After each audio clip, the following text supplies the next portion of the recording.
kan nga boy pa. Boy pa, nafalakan kilamu. Rodamne, dihalikan sialamu. Mipundang minalaka, kadem tuar tu boy pa.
They are quanter sang lo, kan suasana kan ram teka, arbang partner sang lo, kan certi lawe, gondang ni sham fahi, kan yang sudah setang kan luar Jerusalem kan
ngày lâu mi cần una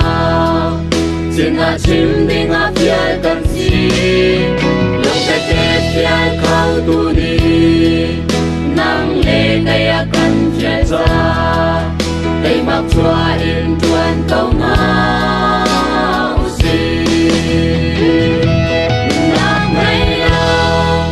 tình lên lung phía mi cần tu nào mà anh theo đừng mà kỳ hoạt lo và chiến không là tuan đi dòng anh trong về á dù cần đi làm nạc tìm về câu la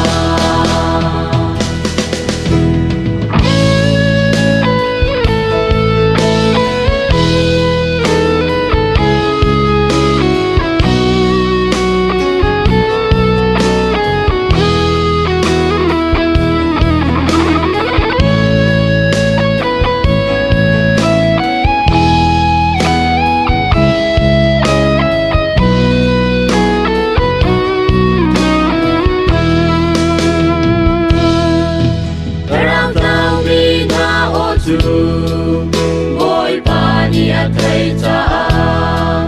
chan chua ding in boy pani ama aya kan fia le chua le ba le dun na ke bom na chan toi te kan ngai lom na chim chan a tuan ve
dây dòng tê ngay tu cần si Hallelujah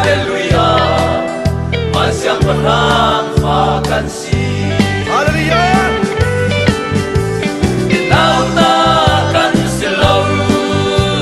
thì sen cho mi cần si khi lấy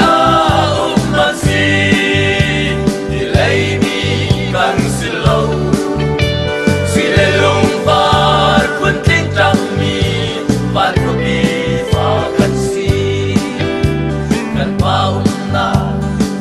Bino padin kami kansi Boleh ahar nak kundi pang mansi Lay harna tay kolaw nun hargay tu kansi Kanruatan na tu balay asilaw wana kasi Hallelujah, man siang berhak makan si